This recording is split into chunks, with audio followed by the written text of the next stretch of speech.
BRS పార్టీపై తీవ్ర స్థాయిలో మండిపడ్డారు ఎమ్మెల్యే కోమటిరెడ్డి రాజగోపాల్ రెడ్డి. 10 ఏళ్లలో పోలీసు వ్యవస్థను దారుణంగా వాడుకున్నారని విమర్శించారు.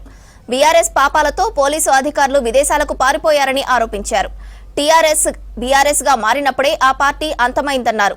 1000 జన్మలెత్తిన కేసీఆర్ అధికారంలోకి రావడం ఒక కలే అన్నారు. ఎంతో ఆశతో రెండోసారి బీఆర్ఎస్ ను ప్రజలు గెలిపిస్తే వాళ్లకు సున్నం పెట్టారని విమర్శించారు రాజగోపాల్ రెడ్డి. 2014 నుంచి 24 వరకు మీరు మీ ప్రభుత్వ హయాంలో మీరు ఏ విధంగా పోలీసుల్ని అధికారిని అడ్డం పెట్టుకొని అరాచకం సృష్టించి మున్గోలు ఉప ఎన్నికతో సహా ఏ విధంగా మీరు చేసిండ్రో మాకు తెలుసు. అదే మీ 15 నెలల కాలంలో మా ప్రభుత్వం ఎంత ప్రశాంతంగా మీరు ఎంత రెచ్చగొట్టినా సరే మీ ట్రాప్లో పడతలేం. ప్రశాంత వాతావరణాన్ని నెలకొల్పినాం. మీలాగా మీ అధికారాన్ని అడ్డం పెట్టుకొని పోలీసులు అడ్డం పెట్టుకొని మేము పని చేయట్లేదు, పని చేయం కూడా. ఇది కాంగ్రెస్ పార్టీ. ఈ కాంగ్రెస్ పార్టీ ఇది కుటుంబ పార్టీ కాదు, ఒక ప్రాంతీయ పార్టీ కాదు, ఒక జాతీయ పార్టీ. పేదలకు గృహాలకు అందించే బాధ్యత కూడా కాంగ్రెస్ పార్టీ మీద ఉంది అధ్యక్ష. ఈ నెంబర్ చెప్పాలంటే చాలాసేపు పడుతుంది అధ్యక్ష. వాళ్ళు చేసిన తప్పులు చెప్పాలంటే ఎప్పుడు తప్పులు చెప్పినా వాళ్ళు మీదికి వస్తున్నారు, లొల్లి అవుతుంది. మీకు కూడా కొంచెం అర్థం చేసుకోండి, ఎన్ని తప్పులు చేసిండ్రో మీకు అర్థం చేసుకోండి. ఏమని అంటే నిద్ర పడతలేదు మీకు ఎంతసేపు ఆ సైలెన్స్ అప్పుడు బుగ్గకారు లేని అలవాటు అయిపోయిన ప్రాణం ఆ సైలెన్స్ అప్పుడు లేక పిచ్చి పిచ్చిగా మాట్లాడుతున్నారు అంతా. హోమ్ డిపార్ట్మెంట్ గురించి అధ్యక్ష, మరి ఇక్కడ అప్పుడు చేసిన పోలీసు అధికారులు వీళ్ళ బారిన పడి బలిపశువులై విదేశాలకు పారిపోయింది. మొత్తం అధికారిని అడ్డం పెట్టుకొని పోలీసు యంత్రాంగాన్ని అడ్డం పెట్టుకొని అందరి ఫోన్లు ట్రాప్ చేసి ఆఖరికి మున్గోలు ఉప ఎన్నికలు గెలవాలంటే గత్యంతరమైన పరిస్థితిలో ఫోన్ ట్రాప్ చేసి వాళ్ళ పాపం ఈరోజు అధికారులందరూ వీళ్ళ అధికార దాహానికి బలైపోయారు అధ్యక్ష.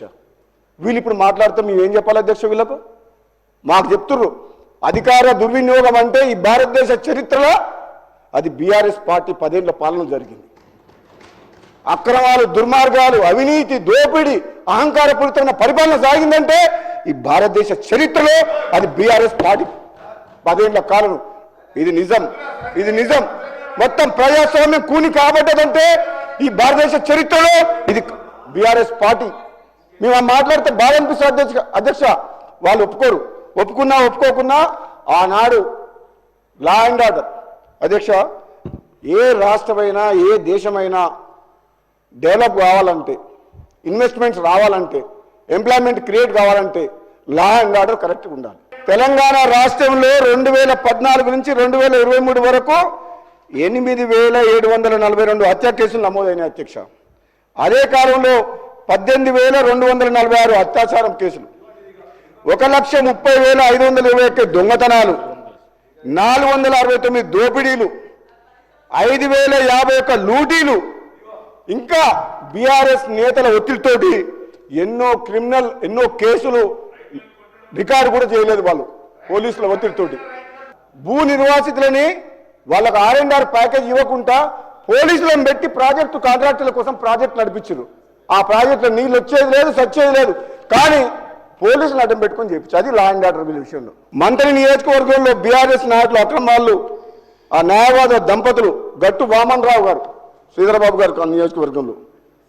అదేవిధంగా మా నల్గొండ జిల్లాలో ఆ సభ్యులు లేరు, మాట్లాడదలుచుకోలేదు, కానీ విపరీతంగా కోట్ల రూపాయలు అక్రమంగా ఇసుక మాఫియా, ఇసుక దందా, భూములు, వాళ్ళ పీరియడ్లో రియల్ ఎస్టేట్ వ్యాపారం బ్రహ్మాండంగా ఉన్నది.